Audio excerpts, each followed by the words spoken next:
Dokter Aiman yang ini banyak banget yang kemudian menanyakan soal puasa dan kaitannya sama penderita MAH atau GERD gitu. Ada yang nanya apakah aku merasa kok kalau misalnya lagi puasa justru MAHku jadi lebih parah ya? Benar nggak sih kalau puasa itu bisa memperparah penderita MAH? Oke, jadi MAH itu kan kita bilangnya dispepsia atau dispepsia itu gejala yang nggak enak pada saluran cerna gitu. Nah, MAH itu sendiri dalam bahasa awam itu kan pencetusnya macam-macam ya, bisa dari makanan yang kita makan, misalnya makan makanan yang pedas gitu, atau minum kopi gitu yang bisa memicu dari gejala MAH tadi gitu. Terus yang kedua adalah porsi makannya gitu. Jadi kadang porsi makan yang berlebihan atau yang sedikit itu bisa mencetus kekambuhan MAH tadi gitu. Habis itu sebenarnya MAH itu bisa dipicu banyak hal, ada faktor stresor dan lain-lain gitu. Sebenarnya pada intinya misalkan kita bisa mengatur pola makan yang baik gitu, pola makan yang baik, porsi makannya, jenis makanannya juga gitu. Terus juga banyak kasus kebanyakan orang jadi gampang MAH adalah karena waktu lagi sahur tiba-tiba langsung tidur berubah posisi gitu. Makanan lagi penuh di dalam lambung, terus kita ubah posisi memicu GERD gitu. Jadi nggak enak lambungnya, dadanya jadi nggak enak karena gejala tadi gitu. Jadi kita harus atur juga gitu. Makannya apa, porsinya bagaimana, jenis makanannya gimana juga. Habis itu aktivitas yang dilakukan setelah makan apa, kalau setelah makan langsung tidur ya pasti mempengaruhi gitu. Makan sahur terlalu banyak jadi bloated, kalau orang yang udah punya gangguan MAH tadi akan lebih nggak enak lagi gitu. Jadi itu harus diperhatikan gitu untuk orang-orang yang sedang mengalami MAH gitu. Tapi bukan berarti orang MAH nggak bisa puasa jangan dijadikan alasan juga gitu sebetulnya. Beda kasus emang kan, misalkan kan MAH juga ada yang beda-beda lah kondisi MAH. MAH ini sebenarnya bukan bahasa medis ya kita itunya ya.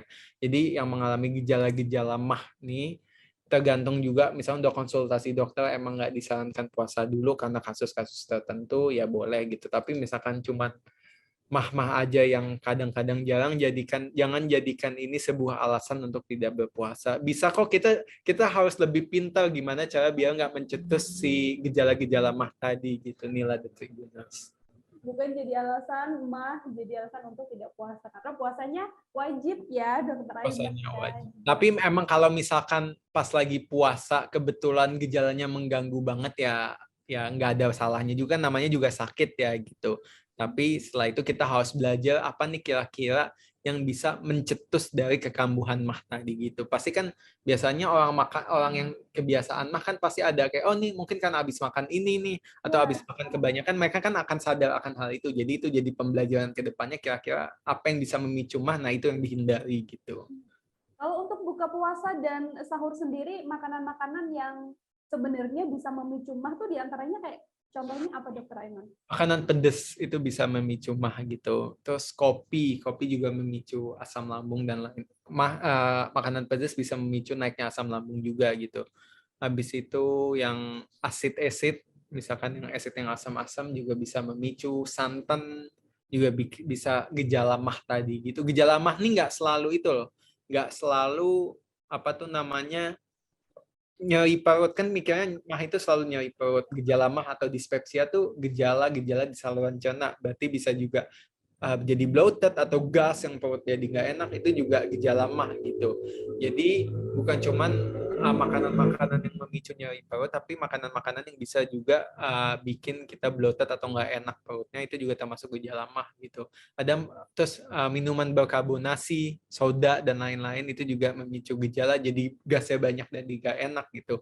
Sebetulnya kalian untuk tahu lebih detailnya spesifik makanan apa aja, aku juga nggak hafal ya makanannya apa aja secara spesifik. Kalian bisa cari di sumber yang terpercaya lah di internet, tapi kurang lebih seperti itu gitu. Antara soda, terus juga kopi-kopian, santan, makanan pedas gitu ya, Dok ya, yang memang mempengaruhi untuk naiknya Memicu asam lambung. gejala MAH tadi gitu. Terima kasih sudah nonton. Jangan lupa like, subscribe, dan share ya.